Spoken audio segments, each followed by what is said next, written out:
Let's go over the website so that you know exactly what you're dealing with and how important each section is. So let's start with the news section. The news section is extremely important. I advise that you visit it daily, if not every 2 or 3 days. If I have anything informative for the class, I will post it there. Then, to back that up, I will create an email and send it to the entire class, just in case you've missed or you didn't check the site. Sometimes I will post videos there. If I have messages for the entire class and they're positive and good, I like to get in some FaceTime. I'll create a short video and hope that you play it. So please visit the news section.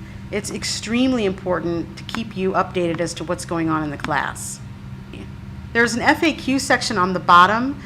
Please go through it at your leisure. You will, by the way, need to be a person who has access to a video camera. It would be extremely helpful if your computer had a built-in camera and, of course, speakers and an audio system that will support creating an audio file.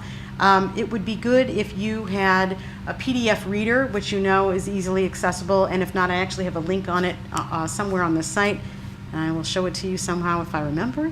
And other kinds of information that you might need, that's at the bottom of the page. On the right top of the page is the calendar section.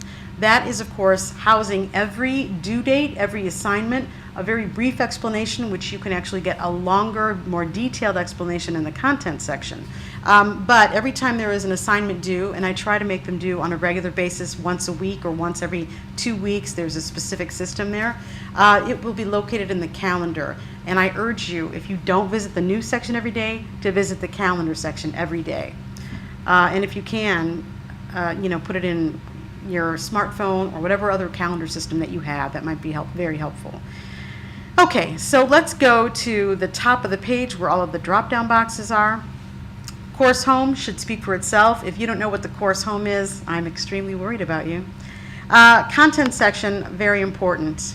This is where the syllabus, the schedule, all of the assignments and their details, every possible thing that you could need to know for the course is listed. There is a sort of a work bar or a work section at the left that has all of the links to each and every section and each and every title.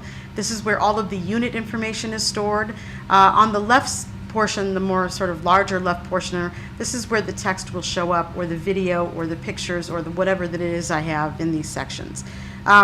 You will find everything about the course located on this page. Instructions, syllabus, explanations, details, due dates, and contact information. The next section is called Activities. It has a drop-down box. The reason why is because there are 4 important sections here.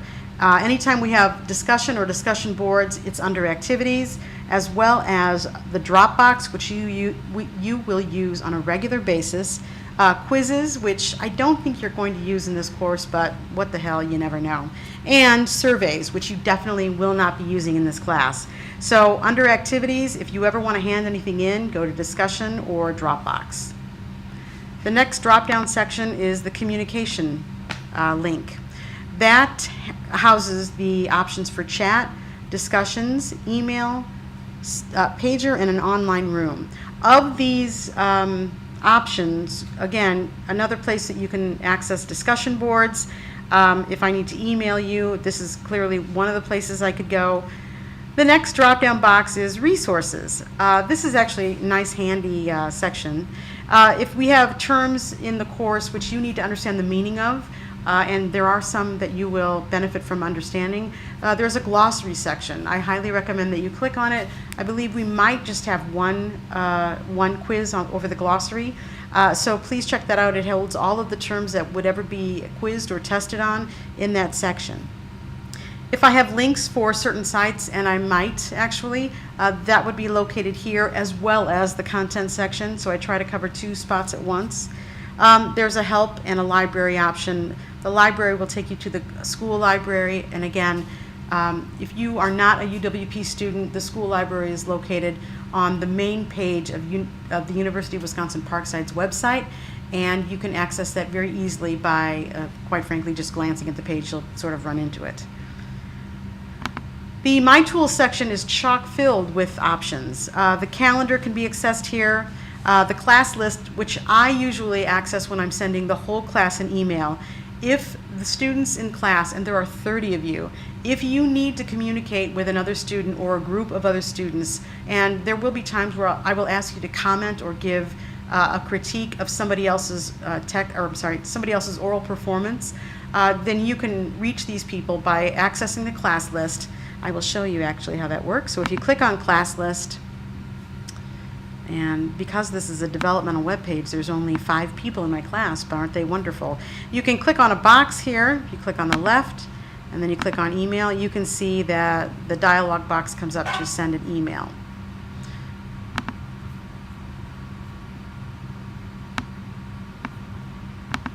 After class list, the edit course is something I have to worry about. You don't have to. If you are aware of your major, actually, for all majors, every major has a senior seminar course, and for that course you will be responsible for building an e-portfolio. At least I advise that you build an e-portfolio. So there's a portfolio option that you can store your work, especially the work that you're very proud of. If you are a communication major, you should start using this from day one. Why?